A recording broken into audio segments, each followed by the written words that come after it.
তুলা রাশির জাতক জাতিকাদের সবার প্রথম যে কোয়ালিটিটা বলবো সেটি হলো ভারসাম্য, ব্যালেন্স করা এবং ন্যায়পরায়ণতা। তুলা রাশির প্রতীক কি? What is the symbol of Libra sign? তুলা যন্ত্র ভারসাম্যকে রিপ্রেজেন্ট করে। তুলা রাশির জাতক জাতিকাদের মধ্যে এই ভারসাম্য রাখার টেন্ডেন্সিটা অত্যন্ত বেশি। যে কোনো একটা বিষয়ে বেফাস মন্তব্যে তুলা বিশ্বাসী নয়। আগে উভয় পক্ষের মতামত নেবে, তারপরে তুলা হয়তো তার নিজের মতামতটা দেবে বা জানাবে। তুলা রাশির এই যে দাড়ি পাল্লা তাদের সিম্বল, এটা জীবনের অনেকেরই মূল মন্ত্র হয়ে উঠেছে।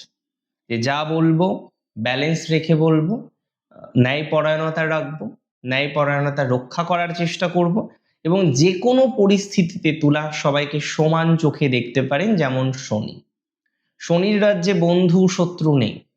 শনির প্রথম কথা, আপনি যেমন কাজ করছেন আপনার তেমন ফল দেবে। পরিশ্রম করলে তার ফলাফলটা আসবেই। দেখুন, তুলা রাশির দ্বিতীয় যে কোয়ালিটি সেটা কিন্তু পরিশ্রম।